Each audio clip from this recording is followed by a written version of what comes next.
The views and opinions expressed here are that of the host and do not represent the views of Felony in Progress or Sunday Large. This show also contains strong language and is not intended for listeners under the age of 18. If these terms are too rigid for you, I suggest you troll fucking elsewhere. Thank you and enjoy the show.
Salutations, you fucking nerds. We have a great show for you today, but before we get down to the nitty-gritty, I guess we'll go ahead and read a fucking email, all right? From one of you shitheads.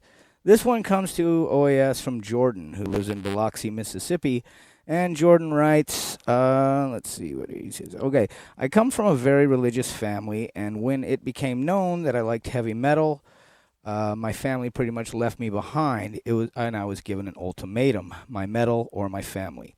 They say the music that I like is from Satan himself, and I will not be given an ultimatum like this. It is not fair.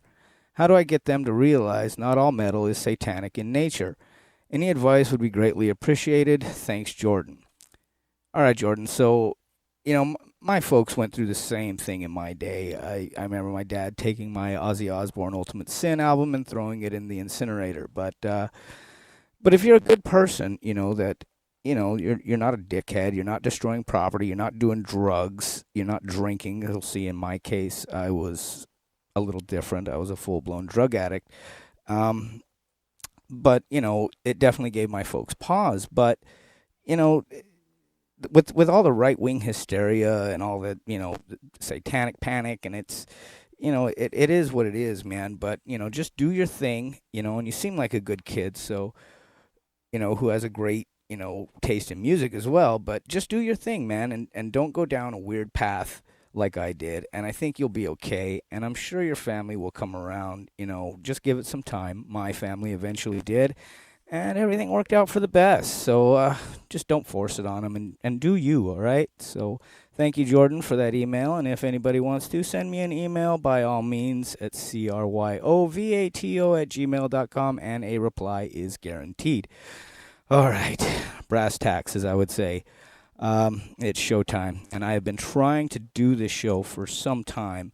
And with their farewell tour upon us, I think there's no better time than now.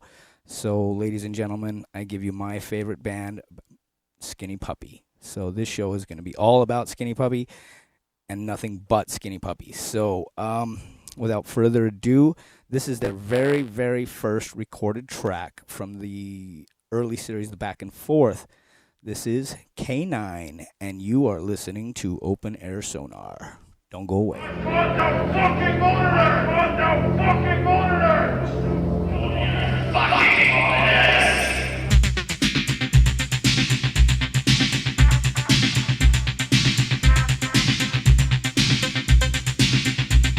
Seeing through the keyhole, watching master beating up, couldn't be a reason.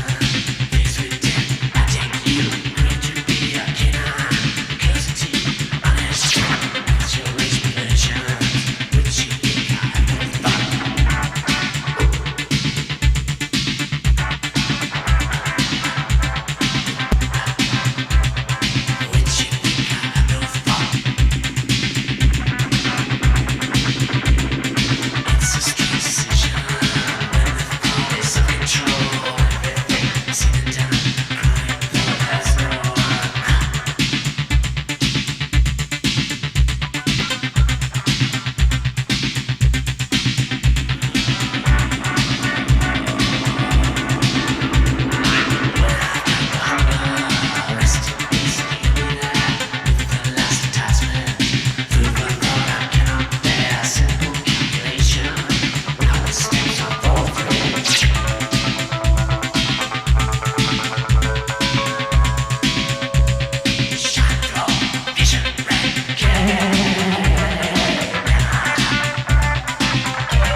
That was Canine from the Back and Forth series, which was recorded in Kevin Key's makeshift studio in his apartment. And the tune is said to be about looking at the world through the eyes of a dog. Though only 35 copies were ever printed, the self-release Back and Forth drew the attention of Vancouver startup label Network, who signed the band later that year. The first live Skinny Puppy show was held at the Univos Art Gallery in Vancouver, February of '84, and the British group Alien Sex Fiend were among the 300 people in attendance. Fuck, I wish I would have been at that show. Ugh, that would have been fucking amazing. But anyway, let's move on to our next masterpiece, will we? This one takes us to the '84 release Remission with the track Smothered Hope. Stick around. This is going to get fun. This is Open Air Sonar.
happens in it? The world's a hell. What does it matter what happens in it? The world's a hell.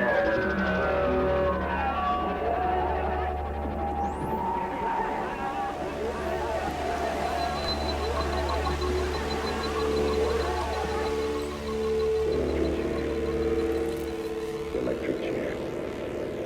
The electric chair.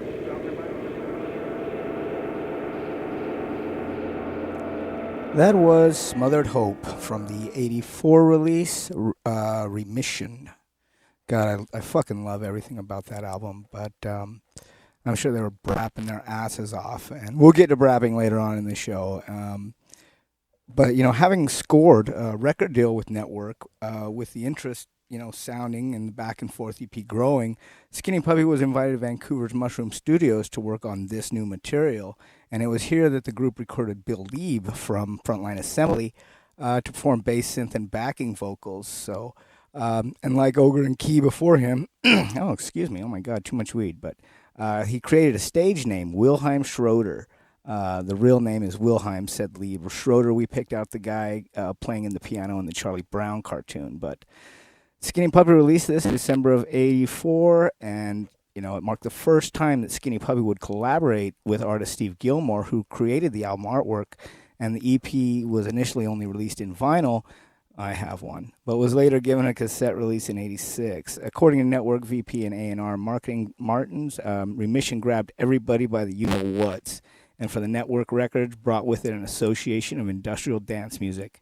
The EP was supported by music videos for the songs Far Too Frail and Smothered Hope, the latter which being the closest thing to hit a song any North American industrial act had achieved at the time. So, way to go on them guys, right? All right. Anyway, our next song, what do we got for you here? Ooh, I do like this song. I like this song so much. So this is from the 85 release Bites. This is Assimilate. And you are listening to Open Air Sonar. Please don't go.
That was Assimilate from the 1985 release Bites. Skinny Puppy used a lot of dark imagery and gore to pull back the curtain of society that nobody wants to see. They sometimes just throw a blanket over it like it doesn't exist. And with Assimilate, it was it was meant to show how society has become complicit and desensitized to pollutants in our environment, and most notably nuclear waste. But after Bites came the 86 release of Mine, The Perpetual Intercourse. But we're going to go ahead and skip over that one. Don't get me wrong, I love that album, but I only have an hour to get as many songs in as I can, and I want you guys to hear some of my favorite ones. So this is Addiction from the 1987 release, Cleanse, Fold, and Manipulate. Please stick with us. This is going to be a lot of fun, and I really want you guys to stick around for this. So come on back. This is Open Air Sonar.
That was Addiction from the 1987 release, Cleanse, Fold, and Manipulate. So with Bill Lieb off doing frontline assembly, they brought in Mr. Dwayne Gertel, and as you can tell, the product is absolutely magical. But the album was described as a turning point where experimentation is just beginning to gel with innovation. And the album also marks the point where the group began to explore more political themes, delving into topics such as the AIDS epidemic, the Vietnam War. Of course, the song on the album, Addiction, on this album, Addiction was released as a single. And then the group later went on to tour with performances at the Toronto Concert Hall, eventually being released on a movie called Ain't It Dead Yet, which is fucking great. Ogre takes a giant shot needle and sticks it into his brain, and like all this blood and shit goes everywhere. He like wraps the microphone cord around his neck, but it's really fucking great. Their live performances had become increasingly more elaborate, with Ogre interacting with an onstage crucifix and other crudely constructed stage props. The new stage show had a neo-Dadaist shock theater, while Tom Laham of the San Francisco Chronicle referred to it as grotesque. And I've seen Skinny Puppy live a couple of times, and I gotta tell you, it's a fucking religious experience, man, especially if you're as big as a fan as I am. I absolutely love Skinny Puppy, so that's why I'm actually dedicating a whole show to it for you guys. So anyway, we're going to go ahead and take a break now, and I'll put something in the middle for you guys to listen to. I don't know, I got some Skinny Puppy interviews. I got stuff. I'll find something for you. But please stick around. Please come back. It's going to be a whole lot of fun, I promise. This is Open Air Sonar. My name is Tony, and hopefully we see you after the break. Bye-bye.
Music is a beautiful thing that can be used to inspire and heal. But one of the last things you would expect it to be used for is torture. However, that's exactly what happened at Guantanamo Bay Prison. And when industrial music group Skinny Puppy, founded by Kevin Key and Nivek Ogre, discovered that their music was being used in this way, they decided to do something about it. The band sent an invoice to the Pentagon for $666,000. It was a ballsy move, but nothing out of the ordinary for such a politically conscious group, one that's used its music to drive awareness about issues ranging from animal testing to nuclear power. Well, Skinny Puppy happens to be on tour right now, and I was not only lucky enough to catch their show, but I also got a chance to sit down with frontman Nivek Ogre. I first asked him, as one of the pioneers of industrial music, how the band has maintained its political charge in the genre after all these years. At times, I think I was telling you, I think sometimes we exist in order to give the impression of freedom of speech in America, but I'll grab that as much as I can. And older industrial music used to be far more politicized. Throbbing Gristle, Genesis Peorage, they did things to try and rock the establishment a little bit and shake things up and open perception and opened people's eyes to, the realities that were outside, and changed kind of the musical concept in the sense of musically it was about any instrument, any sound, any form of musical structure was allowed, as long as it wasn't the norm per se. Skinny Puppy uses a lot of theatrics like blood, masks, gore on stage. What are you trying to portray by using these elements during your live performances? We've always used those types of things to try and shock people into awakening. And on one tour, we actually used some Japanese footage called Guinea Pig. It wasn't real. At the time, we weren't really sure either, and it was basically almost snuff TV. And so we started during one of the songs incorporating some of it in to see what the reaction was to our fans, who kind of, would embrace the blood and the mud and all that stuff and knew what we were doing. But once we incorporated that footage, there was revulsion. And so I realized that there is a difference between how people react to, theater versus what they feel is reality. And it gave me some hope in a lot of ways that, people, weren't just kind of continuing down this path of looking for more and more, death, blood, to fill that vacuum in what I see as a powerless nation. I wanted to move on to your music, one of my brother and my favorite songs, The Killing Game. I wanted to read our audience a portion of the lyrics. After playing mean, changes toys into tools. Twisted playthings on the staircase, fools. Fools' weapons represents the killing game. Who taught the killing game? Ogre, I've always considered this kind of an anti-war ballad. What does it mean to you? Well, it means the idea of taking that one step beyond and actually using violence as a way to solve something. And so I see, within a lot of, first world nation stuff, it's like, we've created a lot of the conflicts and a lot of the blowback and a lot of the stuff that, people kind of go, well, why do they hate us? It's like, well, there's a lot of reasons why. And if you look back historically, you can see that there's certainly a litany of things that, create the idea of who really taught the killing game first, and at times, in the case of Killing Game, it was, I was using myself as the reference point, but I think it goes out beyond that. Skinny Puppy, I've always tried to use, I've certainly had my own folly through life, and I've learned a lot of lessons, and I've come through quite a bit, and all of that I tried to kind of relate to a more externalized viewpoint. Vivisect 6 was your fourth studio album. In it, the single Texture, the video for which shows a kid who abused his dog, getting actually brutally abused himself and experimented on. Talk about the concept of this song, the album, and why you wanted to create a piece of work that not only called attention to the issue, but wanted to portray animal experimentation in such a way. Well, I've always been, very hurt or, angry about the fact that we commodify animals. To me, I've always thought animals have souls. And when I was younger, I was called out in it so many times, but science is starting to prove that the consciousness in animals is far greater than we once thought it was, to the point that some scientists are even saying that most animals are the same as us with consciousness. And I certainly look at my dogs and my cats and... They have personalities. Absolutely, absolutely.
You got that last slaughter on tape. You play it on the radio. Alrighty, welcome back, my friends, to Open Air Sonar. I really hope you enjoyed that little snippet of Ogre being Ogre.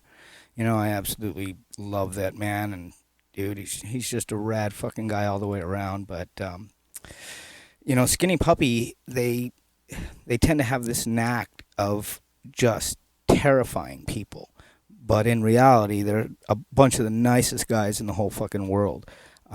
They just come across abrasive, and they want to show the dirt. They want to show that that nasty, gritty stuff that nobody wants to see or believe that exists. So let's get on with the show, shall we? So the next song I have for you, this is Texture from the 1988 release, Vivisex 6. And you, my friends, are listening to Open Air Sonar.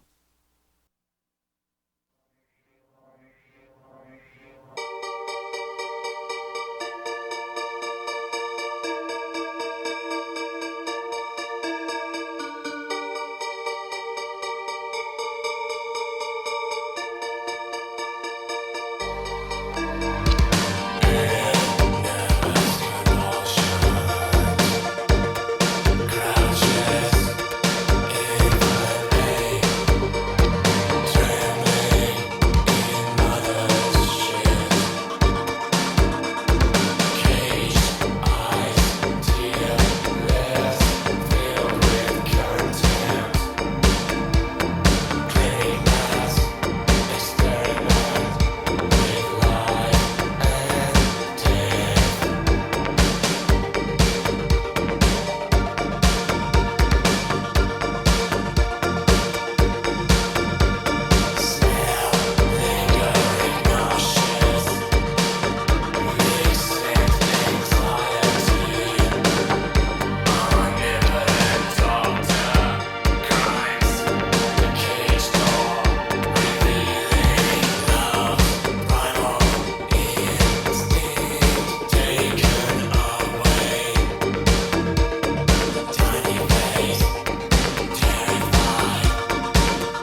Texture from the 1988 release Vivisex 6.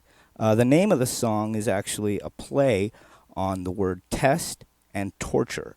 After researching, animal testing as a topic, Ogre became more and more disgusted, eventually reaching the point where he was against all form of animal testing. And the album's title, Vivisex 6, is a pun intended to associate vivisection with Satanism due to the Roman numerals for 666, coupled with the word sect, and it's pronounced Vivisex 6. It's a fucking rad song, and I absolutely love it. And truth be told, I am not perfect, okay? I don't think anybody is. But using animals for testing, I am highly, highly against. For the cosmetic industry, I find it absolutely fucking disgusting that we're using these animals so we can have our vanity. I find that completely fucking wrong. But anyway, let's move on.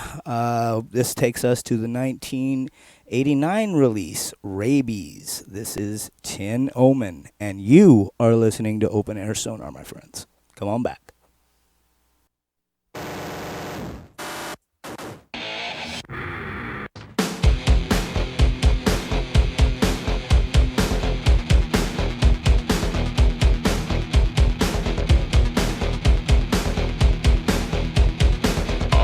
People are asleep and dreaming.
Asleep and dreaming.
Omen from the 1989 release, Rabies.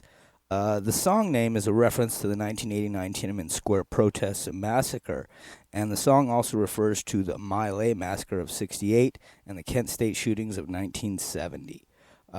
Ministry frontman Al Jorgensen is credited as both the performing guitars and backing vocals for the song. The band's longtime producer Dave Rave Ogilvy also contributed additional backing vocals. But I absolutely love this song. And Skinny Puppy was not pleased with this album, at least. You know, they didn't like Al Jorgensen's involvement, apparently. And it started a big old fuss. And, you know, it is what it is. But Key was later quoted as saying of Ogre's involvement with Ministry, and later on Marty Atkins, pig-faced, that he sometimes felt like a wife that's been cheated on. Sorry there, Kev, but I don't think that was the case. But either way, they didn't like I absolutely love the album. I thought it was just hands down fucking amazing. The rest of the album is great with the other single, Warlock. It was just fucking phenomenal. But anyway, I guess we got to keep this show rolling, right? So we're going to go ahead and move on to our next song. This is Tormentor from the 1990 release, Too Dark Park. Stick with us, people. Not a lot left to go. This is Open Air Sonar.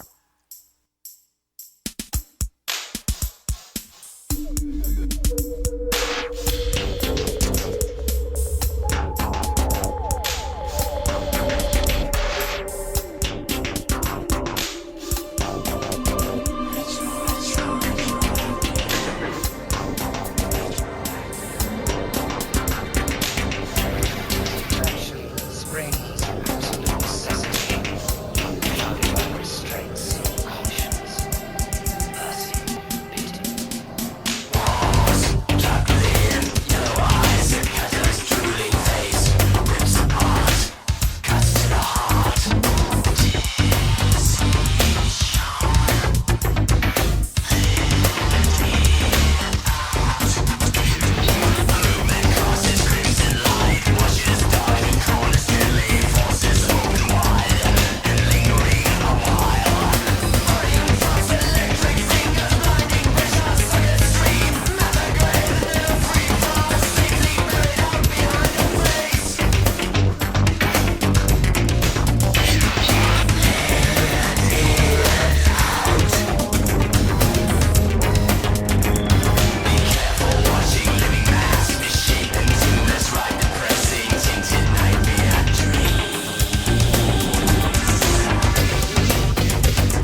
was Tormentor from the 1990 release Too Dark Park. The artwork for this album and its associated singles was inspired by cosmic horror such as the Cthulhu mythos. Lyrical themes included collapse of society due to destruction of nature, drug addiction, and psychological issues. You know, Too Dark Park is probably hands down one of my favorite Skinny Puppy album releases. I mean, it was just hands down amazing, and they went back to their roots, to the Vivisect 6 Days and to the Bites, where everything was really electronical, lots and lots of really morbid sampling, and the tour itself was amazing. Ogre came out, and he was on this gigantic stilt man kind of thing, and he had this giant monster head on, and it was quite amazing. So I guess it's time to move on to our next beast of a song, shall we? So this takes us to the 1992 release of Last Rites. I hope you guys are ready for this. This is Inquisition, and you are listening to Open Air Sonar. Please stay with us.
Rites.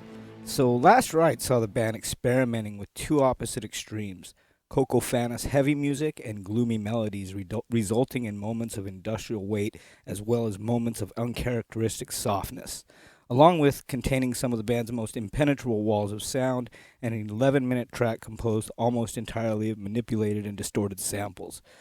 So, and Last Rites, it also features Skinny Puppy's first ballads. So yeah, I love the album. I thought it was great, but the band was plagued by a lot of infighting and stuff going on, and especially with drug addiction and that kind of thing. So, but in conclusion, people, I think Skinny Puppy will go down in history as the most misunderstood bands of our time. They have this uncanny ability to shock and awe, to show us the horror and the misery of what humankind is capable of, and of governments to murder their own people, to give up our own moral compass for the sake of vanity, sloth, and convenience. With the world smothered in disinformation, government infighting, left and right-wing ideology, religious dogma giving us a free pass to discriminate against others, racism, and corporate greed to, destroying our environments. We rush around pretending to be late for some job, all the while ignoring the true horrors and injustices of the world. And maybe Skinny Puppy is telling us to look around and try to make the world a better place for man and animal.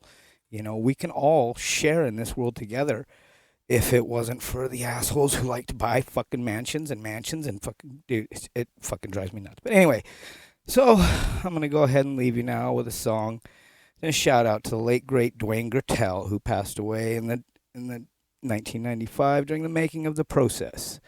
This is Candle, and take care of yourself, people, and be good to each other. Don't be dicks. And thank you for joining me for this special edition of Open Air Sonar. Bye bye.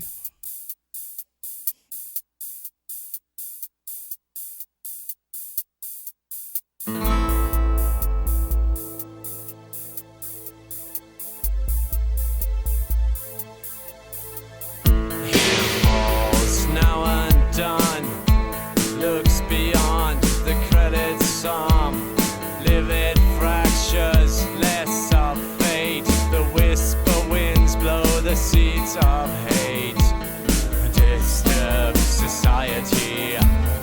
Dogs might turn with no values. Intend to raise ability. A tried, tested, pointless view. God's got security. Hands like snakes sow the seed.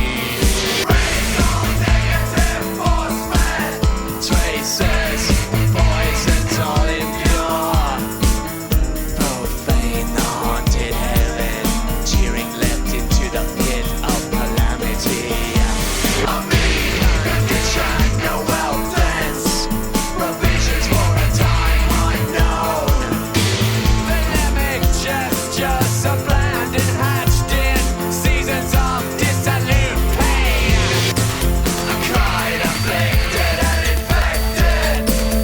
Lies the system's perfect dream. Distorted my words, assume all that is programmed before me and somewhat left unsaid behind shutters. Death before desire.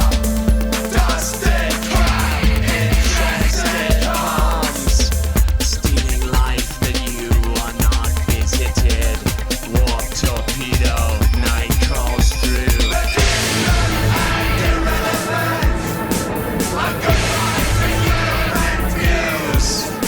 Laying violent hands upon a dead cart, calling cattle. The playthings are so abused. The derelict dial from clock pusher, dealt in reliving the future too. I'm sticking pins in